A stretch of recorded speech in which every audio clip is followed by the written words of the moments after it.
Welcome back to The Craft, where we explore what we're learning about the creative process.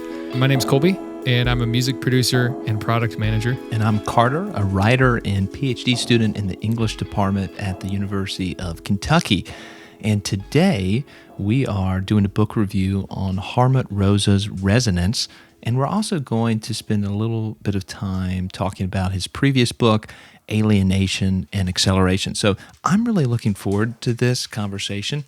There are two works of social theory that have been really influential in my thinking, and resonance is definitely going to play a big part in my dissertation. And so this is fun for me to talk to you about, Colby, and just kind of share with you. Yeah. But I also think that it's one of those ideas that can span so many different disciplines. And because it is, he's a sociologist, right? He's thinking about, right, these big social imaginary, cultural, social phenomena, and they apply to the artist as they apply to everyone. So I'm going to jump right in with Alienation and Acceleration.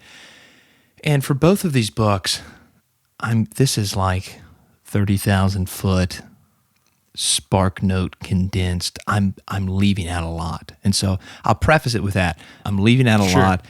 I think Resonance is, it's like 600 pages or something like that. Like there's a lot in there. But the main idea with Alienation and Acceleration, which is a short, I think 90-page book, is that the defining feature that's propelling modernity is speed. Everything's getting faster. Everything's forced to get faster. We measure success with how quickly things can get accomplished. Is it efficient? Is it productive? How quickly can we realize this goal?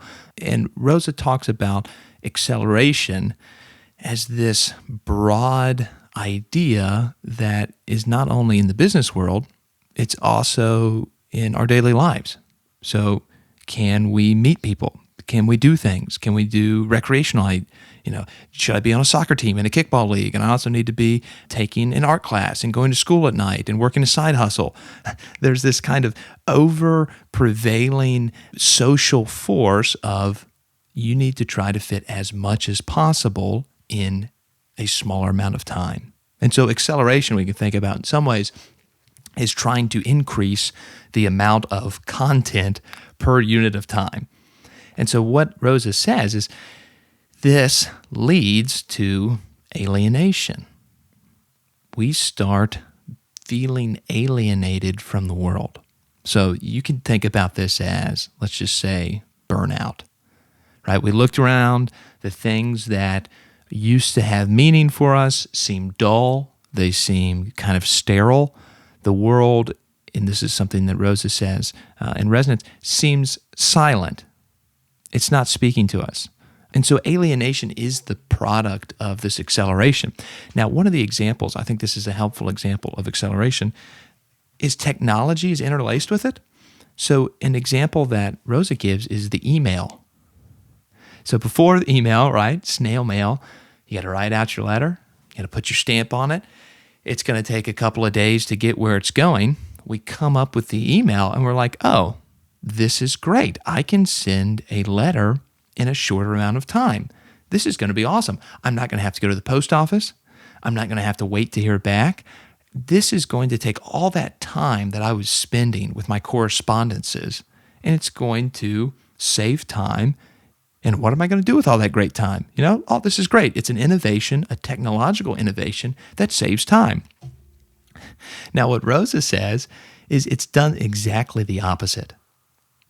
You now have tons and tons of emails, and you actually spend more time with your emails now than you would have spent using snail mail and writing actual full correspondences. And so he talks about how the intended time saver actually speeds things up again, and more things get compressed, and now you feel, oh man, I need to respond to this person's text, or they're going to think that I'm ignoring them.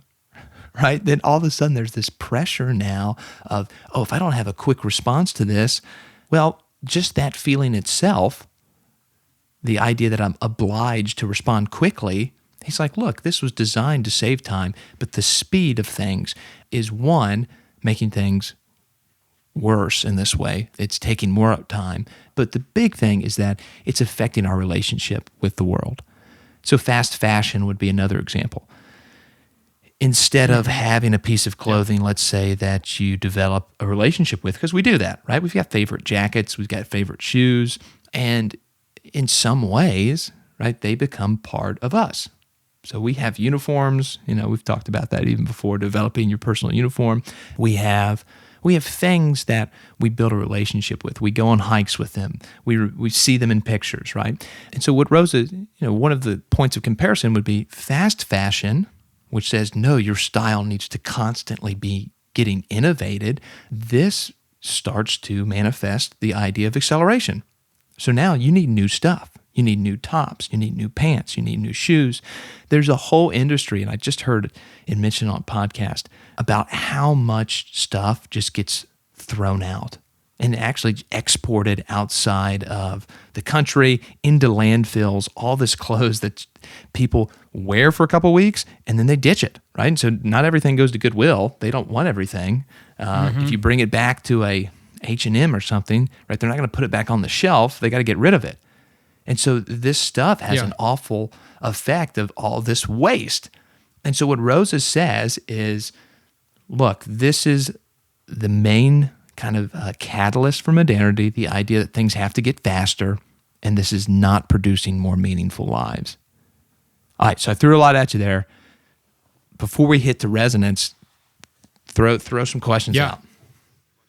Well, the first thing that comes to mind for me is how this connects to creativity and creators, and it's like the pressure to get on this content treadmill is a big one, I think. It's now a song a month, a song a week. We just talked about this on our interview with Cole, about putting out a song a week, which is a great way to build an audience and connect and really exciting. But it's then this treadmill you have to get on if you're a YouTuber, Instagrammer, or whatever, where you just have to keep putting out more and more and more stuff rather than the traditional, like in the past, it's been like you kind of retreat, you make an album or you work on this bigger body of work and then you come back out with it. It's like there's something, is there something lost in the single world that we live in? We're kind of in like the singles and like the double singles where you put out like that 2-track or you have like the sped up version or the acoustic version or whatever.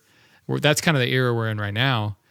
Whereas it used to be the LP world, and you actually probably had to go to the record store and thumb through the vinyls and bring it home. And so it's not just like there's so many good things that come along with all of these advances too, of course. And I'm sure he acknowledges that, but it's definitely something where like in the creative space, there's a pressure that happens to create so much more so consistently, which can lead to burnout. Yeah, that's such a great observation. And one of the things that Rosa talks about is, this being a problem that we feel like we have to get faster in order to keep up. That's one of the central ideas that he applies to economics. He applies to, right, large scale social issues of if your business feels like it has to get faster and more efficient and eclipse what it did last year in order just to stay relevant. He's like, we're incentivizing more speed, right? We're incentivizing it to go faster and faster and bigger with the idea that unless we do that, we're going to get left behind. And so it's interesting to think about that. Right. Creatively. Like if I'm not putting out, a song this month, I'm just going to, am I going to get lost in all this noise? Do people, what do I need to do just to keep up with is kind of an interesting creative question. Yeah. And it ties in completely to the ideas we've talked about with our book review on Deep Work by Cal Newport. It feels like he's read Rosa before because he talks so much about so in his book Deep Work and A World Without Email, which we've talked about both of those, like he talks about these ideas of how fast-paced the world is becoming and how you can give into this pressure. It's not always actually faster because I really thought it was interesting, the idea about how email says it's going to save us this time, but then it just basically replaced a bunch of time that we would have spent waiting for a letter sitting in our inbox and sifting through response and trying to get to inbox 0. And like Newport talks a lot about that same idea, that he calls it the hyperactive hive mind, where you are working with these instant messaging platforms like Slack or Discord or whatever it is in your day-to-day work. And so you're a message away. Maybe you're a knowledge worker working remotely. You're a message away from your boss or your coworkers, and you just constantly get sucked into like, oh, let me just respond real quick. And you have 50 of those conversations every day.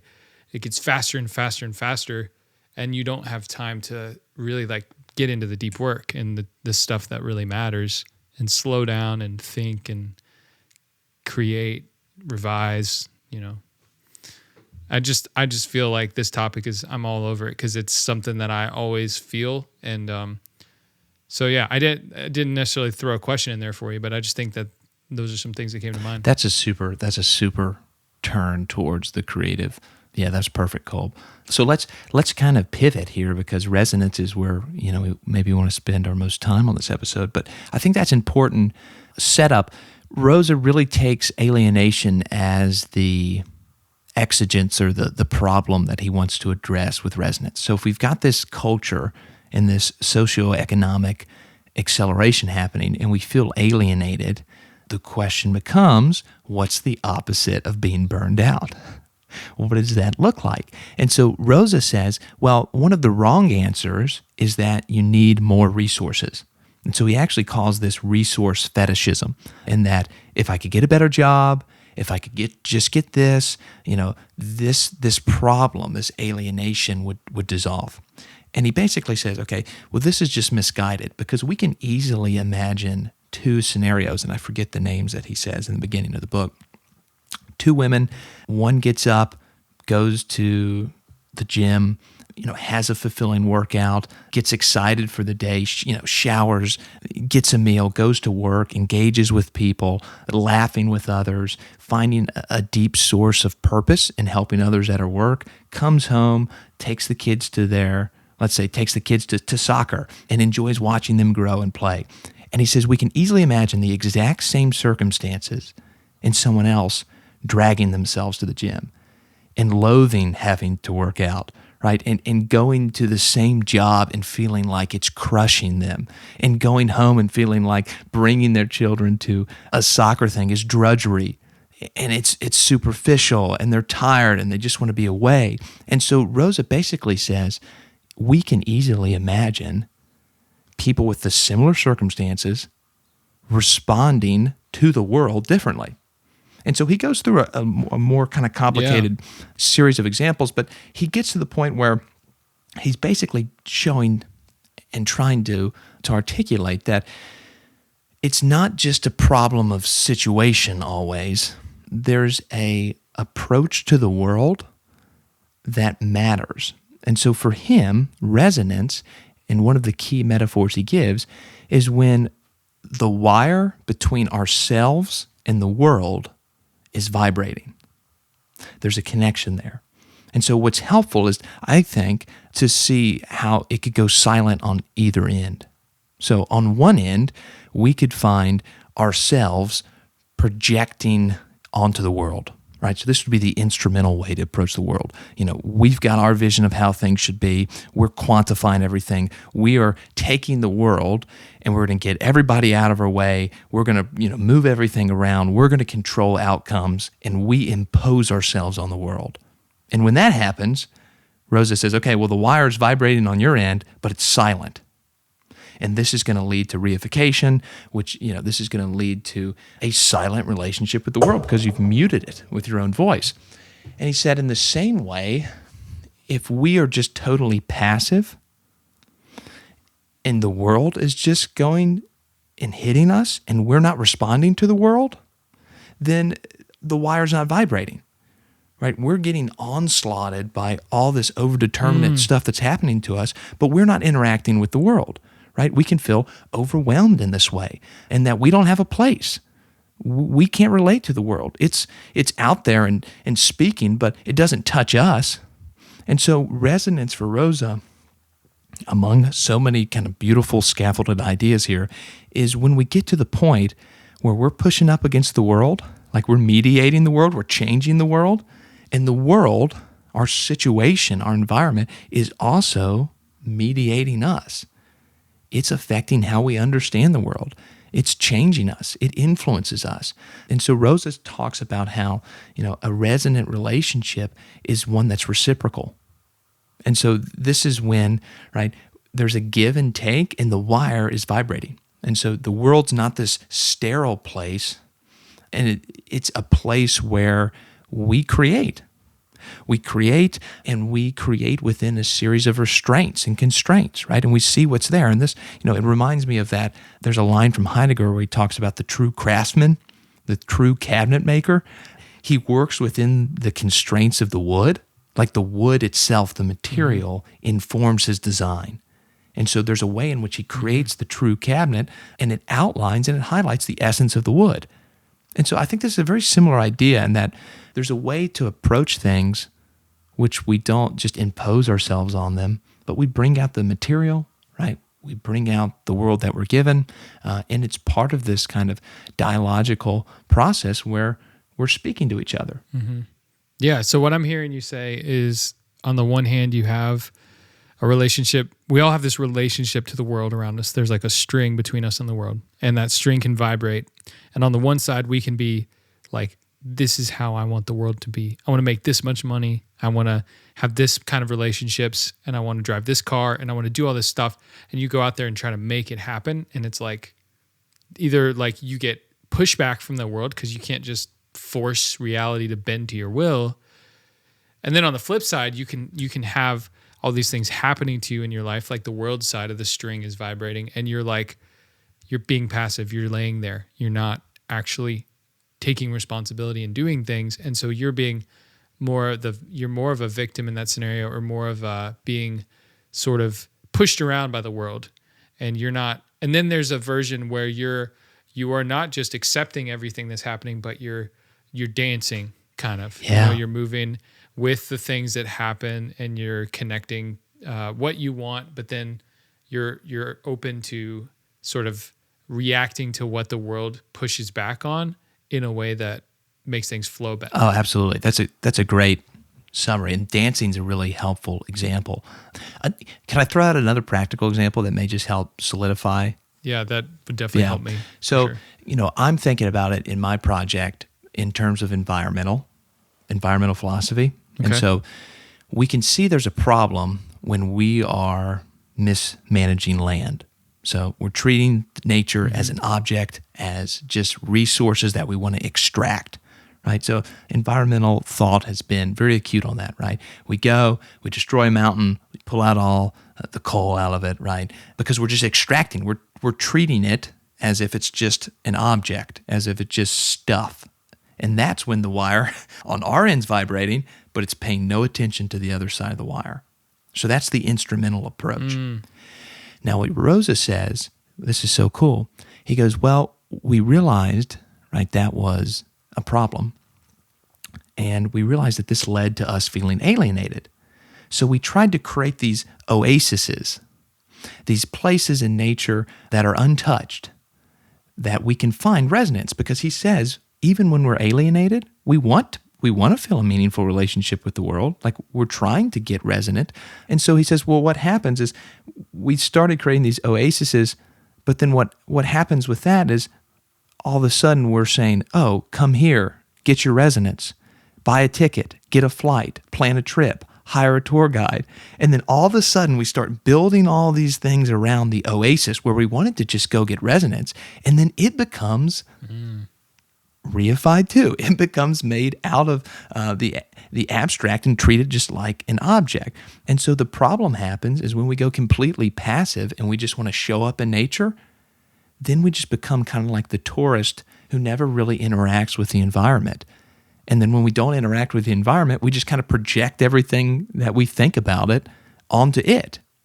And it doesn't speak to us. Sure. We just have ideas of what nature should be like and what the oasis should be like. So it's interesting because he says it's kind of ironic that we're trying to make an oasis. We just want to get resonance. But by doing so, like, we start to treat it instrumentally. And we never get to that point with the oasis The oasis is the other side. We're not vibrating, just the world. And so when that happens, like there's no meaningful dance, there's no meaningful interaction. You never stub your toe on anything and have to get forced to kind of move this rock out of your way to lay your sleeping bag down, right? You don't interact with it at all. And so in that point, that's also not resonance. And so it's about trying to, and he talks about kind of the larger socioeconomic things that have to happen, but the main idea, and this might be a good place to kind of to pivot, is resonance is a relationship with the world where both ends are talking. And I think that's got a lot of implications to kind of the creative process. Yeah, could we try to dig into that? What does it look like to have, let's just go straight to the positive. Like, what does it look like to have that dance where the wire is vibrating between me, or maybe let's say between you and the writing process? Like, what does it look like where there's a, connection on both ends there? And is that a good example or a good place to take it, I guess? Yeah, well, I think that art, and Rosa talks about art, and there's a big kind of genealogy of theorists that he engages, but art, think about that song. You're driving, it's sunset, the right song comes on, and there's this moment where you're here, you're walking in the park, or you're driving, or whatever. Maybe you're with someone that you love. The song comes on, and we immediately get, what do we say? We're transported. There's something that happens in that moment that gets suspended. We experience this deep sense of meaning through that song. Like, we're always talking about, like, especially us on the craft, what that is. Like, I think Rosa would point and say, oh, look, this is a moment of resonance where you and the world don't seem to be divorced, but art actually plays a part of helping us to recognize the world. And so I think in kind of the big picture way, the craft, what are we trying to do? Well, we're trying to craft and create art. And art, I think, is one of the main ways that we experience resonance in the world. And he has a really nice, I'm forgetting, like a horizontal resonance with others, a vertical resonance with a higher idea or God. And so he goes a diagonal resonance with kind of the environment, material. I might not be getting those quite right, but he talks about how we can have resonate with different things. And one of them, one of those kind of axes, in some ways, art offers us that. Yeah, no, that's super interesting. It actually reminds me one more thing that I'm really excited about. I just read this book called How Will You Measure Your Life by Clayton Christensen, who was a professor at the Harvard Business School in the MBA program, I believe. And I believe he passed away a few years ago, but he's super well known for a couple key ideas. He wrote a book called The Innovator's Dilemma. He came up with this idea of jobs to be done, which is super popular in marketing. And anyways, I won't go into more, but this book, he talks about strategy. And he says, like, when you have a strategy, you start with a deliberate plan, which is like, this is what I want the world to look like and what I'm going to do to make it that way. And then you execute that plan, and then things change, the weather changes, something comes up, you hit a problem or a roadblock, and then, or you see a new opportunity that you hadn't thought about in your deliberate plan, and that's called emergent plan. So then you have this emergent idea of, oh, let's shift this way, let's do this other thing. Oh, I got this new opportunity, I'm going to go do that. And that's where you don't want to just have this rigidness to your plan or strategy. You need to pivot with what changes. But you need both. You need the deliberate, which is kind of in the same way I'm picturing that as like the instrumental view here. Like this is how I want the world to work. And then the world pushes back and you say, oh, no, that's the emergent. Oh, this is changing. And you have to have both of those. Those are both part of a strategy. You can't just make a plan and make no changes to it. But you can't also just play it by ear, because that isn't strategy, that isn't planning. So, dude, that's so good. I don't know, it's just very similar idea. Yeah, I mean, that is a totally similar idea. And I really like the way that you've explained that. And I think it is trying to, one of the big projects, and I think this has some implications for the creative process. Rosa talks about, some phenomenology, and we've briefly discussed this, but, basically, whenever we find ourselves in the world, we're always already alongside the world. Like, we're already in a network of values and people and conversations. There's no time in our lives that the world whether it be the bed that you lay on, the coffee that you drink, the people you see on your commute, are not there and influencing you. So the idea that we have like this mind that just gets to plan stuff and it's somehow divorced from the body and the world, this is something that the phenomenologists are like, no, like Descartes was wrong. We're not like this body-mind dualism. Like our very consciousness is always mediated by what's going on. And being in the world, as kind of Heidegger would say. And so I think for creatives, it's really interesting because I think the approach to art that tries to recognize where you are in the world is like one of the great things that the artist brings. Like for me, the artist is always, in some ways, taking something and revealing it to us in a new way. We're like, oh, I've never seen it that way before. Or maybe let's pivot to music. Sometimes a song gives you something that you felt, but you didn't know how to say it, right? And so I think in that way, sometimes art is the process of bringing us back to recognizing where we are in the world. And so as an artist, I think we're always having to kind of evaluate and reevaluate how we're approaching the world and what we're seeing. I don't know, does any of that kind of like stick to you, or is there an experience that you've had that's like, oh, I don't know why, but this song just seems to bottle up something that I didn't have words for? Yeah, there's definitely been those moments, the sunset, the music, the experience, and that resonance, that idea resonates with me, no pun intended. It's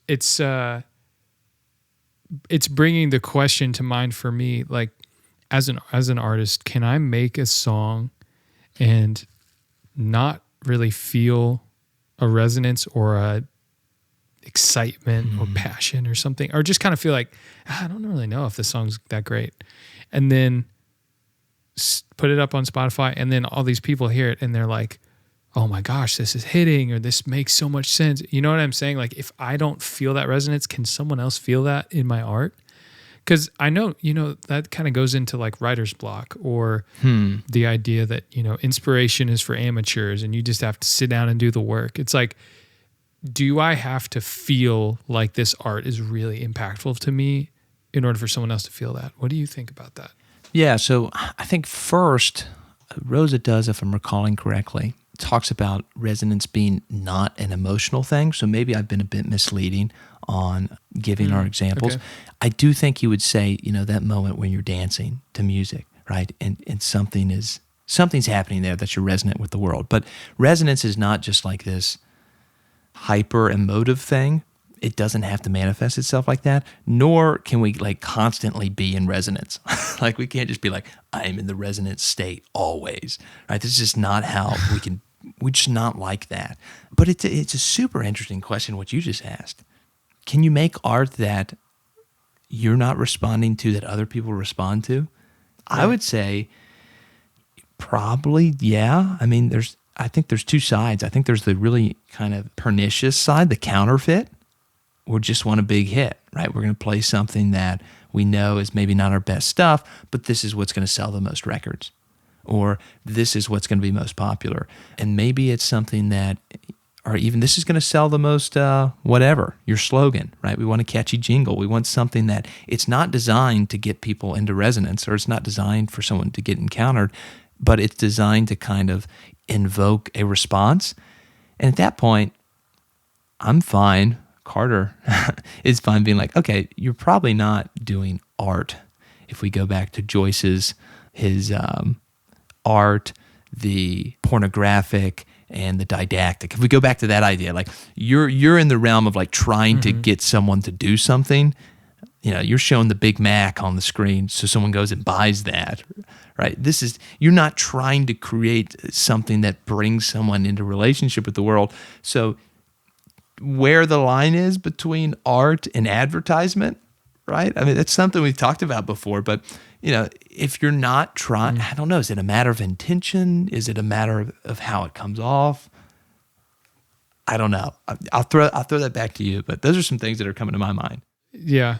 I mean, I think you're right. I think that there's it's possible to create something and to not really feel it, and then have other people just think differently about it, and you have the opposite happen where you think, oh, this is going to be the hit, and then people don't like it at all. And so I think just because you feel it doesn't mean others will either. But it's an interesting question. Yeah, where do you want to take this next? What other thoughts did you have on either resonance or alienation and acceleration? I think these ideas are really, really interesting. I want to kind of sit on them and sift in them. Well, I like where you brought us to, of like creative block, because I was thinking about this in regards to our fourth creative principle, sustain. I feel like when we hit creative block, sometimes it's like the world's not speaking to us. I think that would be a pretty accurate way to say that. And so if the world's not speaking to us, what do we do? Right? I think that's an interesting question. I can say more on that. Do you want to jump in on that? Yeah, I think so how do you diagnose writer's block in a way? Like almost have like a diagnosis here. It's like, okay, I'm not feeling inspired. It's been really hard to sit down and work. The ideas are taking really long time to develop, or they're just not coming to me at all. You know, if you're in that scenario and I'm just coming to you, like, how do you diagnose that? Because it could be on my end. There's something kind of blocking me internally, or it could be, can it be on the world side or something, you know? It's actually interesting because I was just listening to a podcast with Cal Newport, and he said a lot of people, he's like, it might be that a lot of people who sit down to write, that feeling they get when it's like hard to write and they don't feel like it's easy, that's what a lot of people think writer's block is, which is basically the feeling of writing. Totally. Because it's hard. Totally. And I heard that and I was like, dang, like maybe writer's block sometimes for me is just like laziness. Like it's like, yeah, it's hard. You sit down and you don't know what you're going to do and you have to do something and push through it. It's like going to the gym sometimes. I don't know if that's a ramble, but it just came to mind. Yeah, well, I need to play that for my freshman classes. This is not writer's block, it's just writing. I think that's great. But yeah, I mean, I think you were right to even say you almost have to diagnose it. Is this me like approaching the world as sterile? So I'm speaking a lot and I'm not listening. So my end is vibrating, right, and I'm not giving any space to receiving. Or is it something where I'm not pressing up against the world, and so I feel like it doesn't have anything to say because I'm not encountering it. Like I'm being overwhelmed by that other side. It's vibrating and I'm not. So I think this may actually provide a heuristic of like, how do you diagnose that? Because maybe that could be helpful. You're like, okay, is it me? I've been talking too much and I'm not listening? Or is it the problem that I've listened and I haven't pushed back against anything? Yeah, that's a really well said, because what in my head that already makes me think probably 9 out of 10 times for me personally, writer's block means I'm not creating enough. So it means I'm not, like, even if I'm not hit with a huge inspirational idea, I could write a song about this lamp, you know? And it might not be something I'd want to share, but it's like there's an endless amount of information coming in every single day, you know, in the world around me, locally, on the internet. And you can just take any kernel of an idea and say, I'm going to do a 15-minute creative exercise where I'm going to write a page about this watch. I'm going to write a page about the pens on my desk. Like any tiny thing in your environment can be an opportunity. I feel like it's rare for you to be on the side of like, oh, I've just made so many things, I don't know and nothing's connecting with the world. That definitely happens. Like you have the story of the New York Times cartoonist who's putting 100 submissions in and getting like 2 accepted, where you're pushing a lot, but that isn't giving you the opportunities. But for me personally, it's definitely rare that I'm just cranking out too much and I need to sit and listen more. You know what I mean? Yeah. Is I need to listen, but I need to create. Like I need to take action. Yeah. Yeah, you gotta, I think it also relates to, I think that's well said. It also relates to our conversations about going out and living, doing stuff. Like, yeah. Like you've got to kind of scrape your knee before, I don't know. But yeah, there's got to be an encounter where there's tension, I mean, that's where the growth happens. That's where things change. And I think a lot of maybe even our modern moment, one of the things I love about art and the artistic process and the craft is it requires you to pay attention to the small details, those overdeterminate things that you just talked about that are there, but our minds ignore them, right? The little curve in the Coke can that I haven't noticed until right now, right? That small curve that's there that our mind glosses over, but then we become aware of it. And it's always been there. It's not like it just appeared. Like, it's always been there, but it's when we can recognize it, then all of a sudden, right, the world in that way, we're encountering it. And so I think part of the cool thing about the artistic process is getting really good at noticing. Like, I know tons of novelists have talked about this, right? Becoming great. I mean, it's more than people watchers, it's world watchers. And that we, pay it. What are those things that are these details is too shallow, but it's the things that are there that I'm overlooking, because those are the things that I think snap people sometimes of like, oh, that's always been there. But I didn't spend the time sitting down and thinking about this one emotion. Yeah. So I'm thinking about the lyricist, right? The songwriter sits and dwells on this one emotion, let's say, then gives voice to it. And then I recognize it immediately as something that I've experienced, but I didn't have a voice to give it. And so I think that's the cool way in which, part of the artistic process requires us to become really good listeners and observers of the world in a way that's not passive, but like pressing up against it, that's encountering it, that's noticing and then responding. Rosa's always talking about taking notes, active listening. Yeah, it's reciprocal. Like whenever the conversation stops on one end, you're going to have a problem. Oh, that's so well said, man. There's a million details and opportunities for us to be inspired around. But the challenge definitely comes whenever you, like you said, you could be the woman who's going to work really excited or really frustrated and discouraged. And so the idea that we can have the same reality and wake up with a million pieces of inspiration around us, and we can either feel inspired or we can feel really discouraged or sad or whatever emotion clouds us. And so it feels helpful, one, to have this heuristic now of like, okay, which end of the chord is not vibrating? And then the other two, it's helpful to acknowledge that sometimes that we can strive to listen and engage with ideas. It just might be harder, I think, to get past that initial writer's block, but the opportunities are there. Yeah. Because I think that sometimes, even if we're in a state where like we're not inspired, we're not motivated, sometimes you do have to jumpstart yourself. You have to say, you know what, I'm not inspired, but I'm going to write a song about this lamp and it's going to suck. And I'm going to throw it away. But I'm going to force myself to do that. Like we talked about on the previous interview with Cole again. Yeah. We talked about the idea of turning the tap water on. And at first it's this old house. You haven't been writing in a long time. And then the water comes out and it's kind of dirty. But then over time, you write another song and another song. You throw those out and then you start seeing the clear water and it's kind of clean. And that's sometimes with writer's block, we're going to have to push through that. But the last thing I'll say, because I kind of am rambling, is I always am encouraged whenever you just tell me like, if I'm feeling like I haven't created enough, just that reminder that it is okay to step back and to just live your life and wait. And sometimes you need that break because we are living in this world that's going faster and faster and faster. Sometimes it's okay to push back on that and say, I'm going to step out of the rat race and I'm going to take a break, and I don't need to create content. I don't need to post every day. I don't need a story. I'm just stepping back. I'm going to read. I'm going to watch Netflix. I'm going to listen. I'm going to go take walks and enjoy the sunset, drink coffee, see friends. And maybe you do need time, for someone out there. Maybe there is a time to step back and say, I'm going to take a break. I just know whenever you've told me in the past, it's like been a breath of fresh air when I needed it. It's okay to do that. Dude, I really like this. And I think there's a super strong connection with what you just made with the water kind of faucet.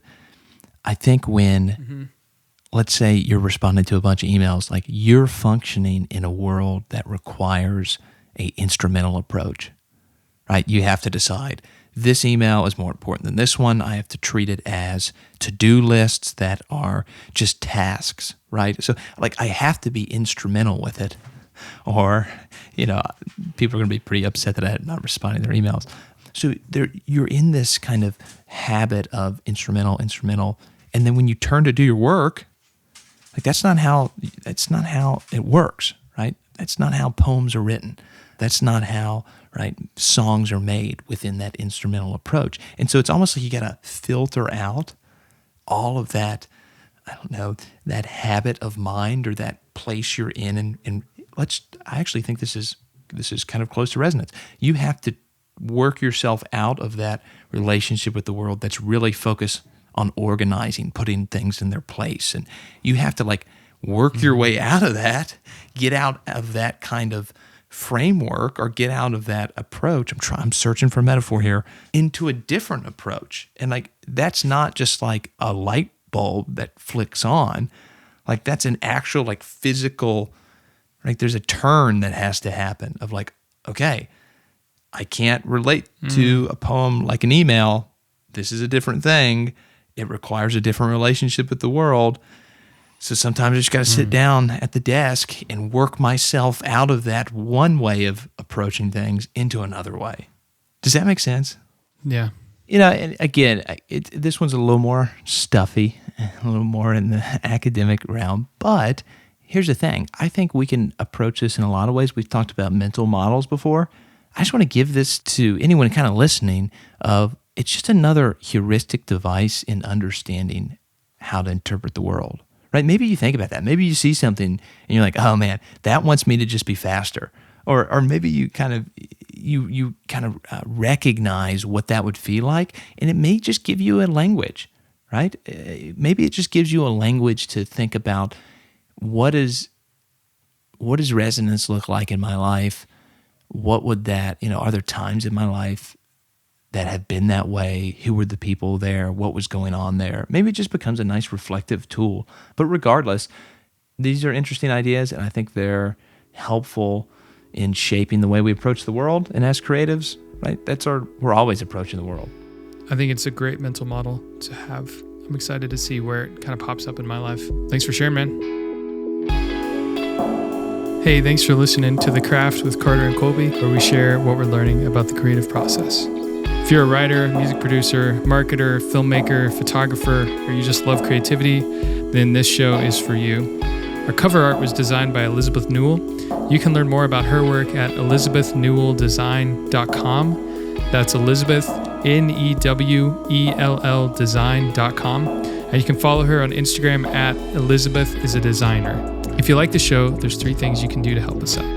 First, subscribe so you learn when we post new episodes.